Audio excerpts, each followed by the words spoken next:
seen principaux canaux yi nga xam ne si dañuy jaarale seen information mooy les réseaux sociaux ëpp crédibilité la presse pour que peut-être rôle bi journalistes yi war a jouer si di leur d'alerte leur imposer des débats démocratiques xëy na bu ñu koy def bu boobaa askan wi mën na xëy na presse su Sénégal amatul crédibilité ba bu ñu xëy na critiquer régime bi sax ñu ne waaye ñooñu moom amuñu crédibilité est-ce que mën nañu jàpp ne Pastef xëy na dafa nekk tamit si stratégie boobu. non mot crédibilité bi nga wax. moom moo ma xaw a gêné parce que crédibilité wu presse. je pense que loolu presse moo koy yoral boppam. ci ñi nga xamante ne ñoom ñoo fay liggéey. ci ni nga xamante ne noonu dañuy respecter cadre juridique et éthique ou moral bi nga xamante ne moom moo organiser seen liggéey mais également ci professionnalisme bi nga xamante ne moom la ñuy wane loolu yëpp nag désintéressement war ko lal donc loolu je pense que groupe bu nekk yow yaa ko yoral sa bopp acteur de presse bu nekk yow yaa ko yoral sa bopp du loo xamante ne maintenant. c'est vrai que yow par exemple oui si je veux dire. li nga xamante ne mën na nekk discrédit. par exemple mooy là on parle de la presse on parle de la presse peut-être que soo invité woon le directeur de la communication du ministère de la communication du ñëw. xëy na ñooñu ngay wax ñooy seen ay canaux mën na fa dem wax donc mën nañ jàpp ni fàllukat ñoom dañuy toog foofu di wax rek mais duñ am sax les véritables acteurs yi nga xamante ne ñoom ñooy doxal secteur yooyu ainsi de suite donc am na peut-être am na ay affaires yoo xam ne dañ koy def mais par contre le fond de ta question en tout cas neexul weddi su fekkante ne da nga jël la question depuis le début de l'ère Pastef ou du régime Pastef bul fàtte dañ ñëw rek c'est-à-dire que les événements se succèdent toujours nag dañ koy def mel ni ñëw pour assainir dëgg-dëgg la presse parce que soo ñëwee ñu suspendre d'abord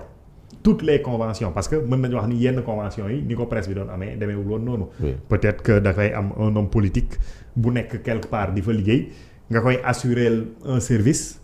bu bokkul dara ak yow li nga xamante ne moom mooy rôle presse après mu jox la convention foofu noonu di la fajal sa ay soxla léeg-léeg fayal la sa ay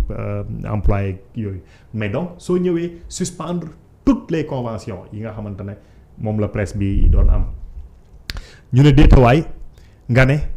contrat de publicité yi yëpp bloqué nga ko en tout cas dootul dem ci une certaine presse ñu ne déetawaay nga indi fisc teg ne dette fiscale bu entreprise de presse bu mu mënti am na ko fay alors qu'à côté wala boog bi ngay ut réew mi di véhiculer sa message c'est-à-dire que yow li presse di yoreel état du Sénégal ci wàllu fiscalité ça passe pour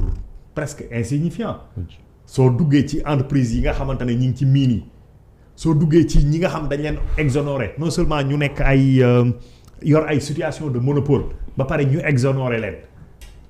soo duggee ci ñeneen ak ñeneen li nga fa mën am ci man tolloowul c'est sans commune mesure ak li nga xamante ne mën nga ko jëlee ci presse ñu pare nga defar une plateforme ne nag da ngay seet kan moo war a nekk presse ak kan moo warul nekk presse dans l'illégalité dans l'illégalité donc loolu nga topp ko tey 2 ans nga xaj leen l'aide à la presse mais soo ñëwee tey nga ne ok aide à la presse boobu kat da nga koy doxal mu amoon un conseil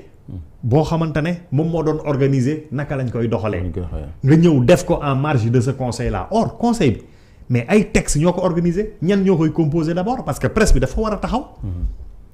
léegi yow nga ñëw unilatéralement defar sa benn plateforme mooy bi fi nekkoon sax bi nga doon wax naan kii war na jàll kële warul jàll defar sa benn plateforme ne foofu ngay dugal ku bëgg na inscrire foofu ñu seet naka la ñuy def ak yow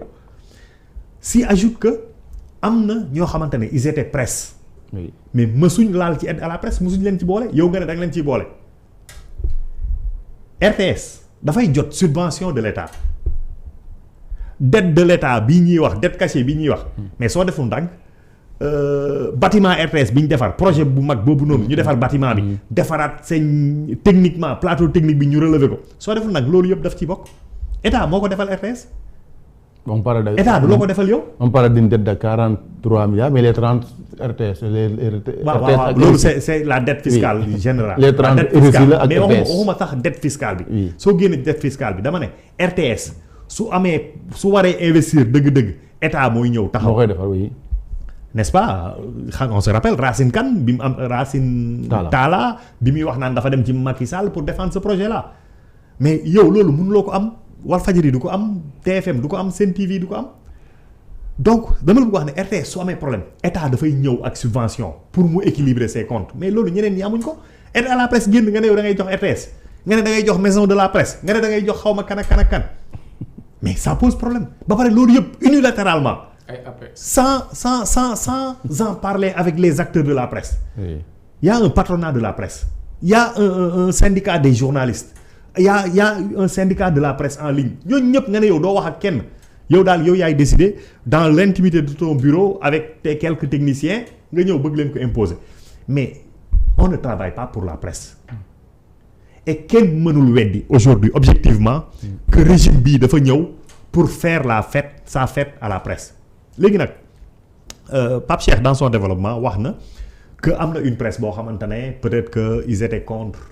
ñii bi ñu nekkee dans l'opposition wala boog am na ay affaires yu ñu leen def mën na nekk sensibilité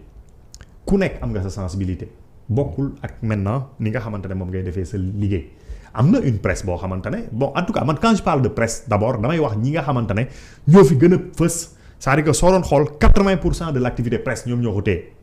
ñooñu am nañ sensibilité am nañ ligne éditoriale mën nga ci retrouver wu mën nga ci bañ a retrouver wu mais fan lañ nga mën a dem ñu ne fii kat moom dañ def blacklisté Pastef duñ fi dugg duñ leen waxal lu baax amul média bu leen neex ñu dem à la preuve dañ doon def tout aujourd'hui ñi ngi jàpp Maïmouna Ndour bloqué son signal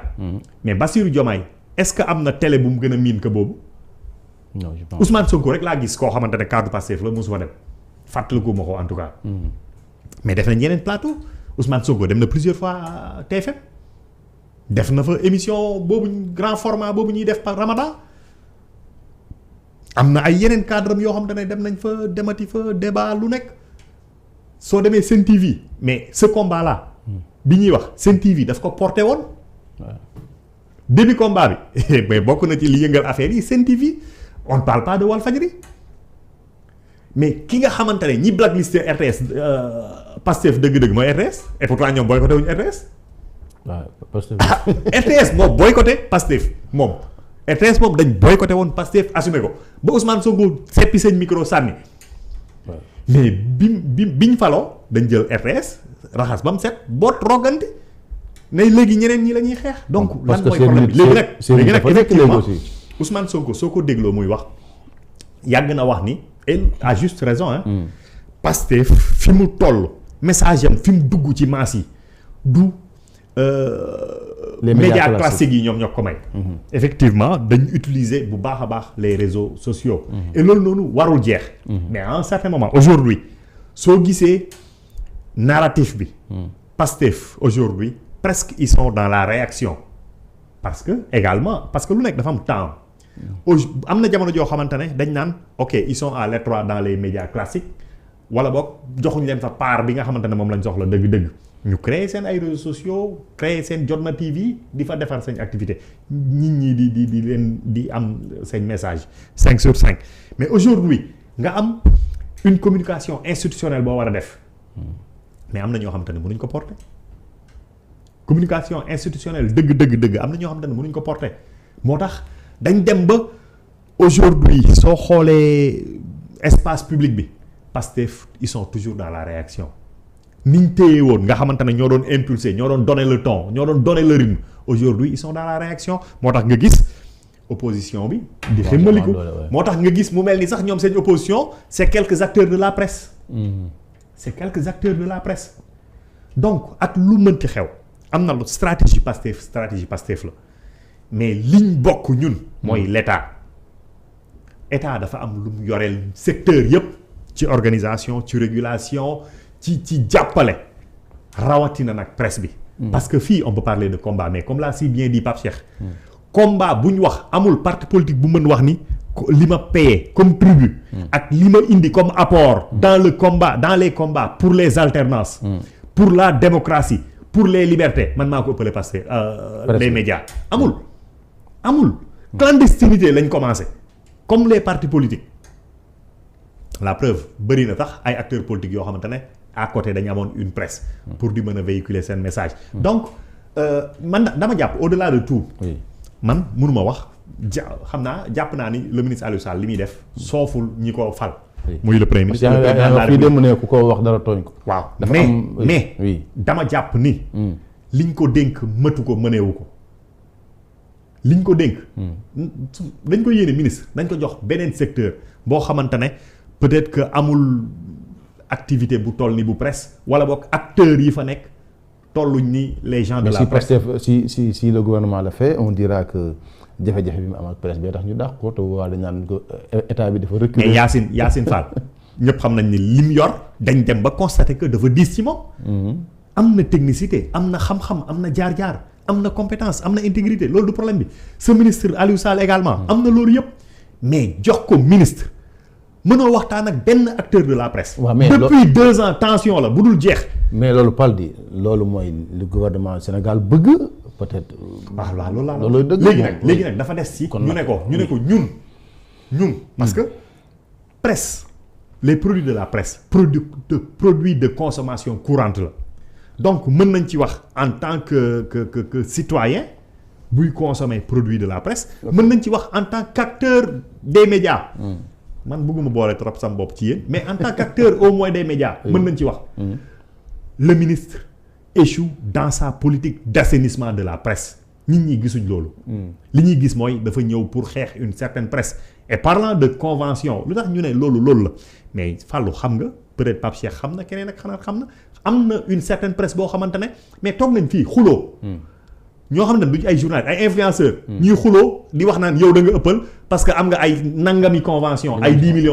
millions. un patron de presse a dit que dañ ma proposer ay convention ma bañ. waaw seetal loolu. oui parce que du ma laal ay miettes. boobu sax dégg ma ko woon mais ay influenceurs yuy xuloo di wax loolu lépp diw lañ koy jox lépp diw sangam influenceur. koo xamante ne amul deful investissement bu mag. amul employé. non appareil la yor. du fay fisc nga ne moom ngay privilégié sa jubo li ngay def jubul il faut qu'on le dise nekkuñ fi du problème de personne. On n'a pas de problème avec ce ministre.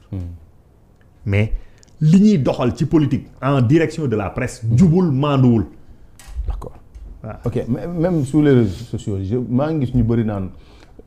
gars yi danañ kaasati parce que. critères yi ñu laaj encore une fois critères yi ñu ñuy laaj moom la ñu laajoon pour reconnaître ñu donc mu ngi si seen base de données du lu met je pense que si dolleeku mooy quitus bu SODAV yaakaar naa moo si dolleeku droit d'auteur te loolu jëfewul donc amuñu problème mu ay quitus fiscal ak dañu ko laajoon ñu jox leen ko dañu laajoon yeneen presse bi yëpp lañu ko laajoon donc je pense que presse bi li ñuy wax mooy nañu respecter la loi dañoo am lu ñu tënk ñu ne lii kat dañ leen koy jox te duñu maa ngi koy wax démb nekkul lu ñu may encore une fois am na subvention certes bu état mais lu si bëri ay redevance yu presse bi versé état bu Sénégal la ñu war ko dajale joxaat ko la presse journalistes yi ak patron de presse yi am si cër si naka lañ koy séddalee ak lan mooy modalité loolu nañ ko respecté la ñu wax mais du un ministre mooy toog bureau ne lii mooy critères yi lii mooy modalité yi te amul sañ-sañ bi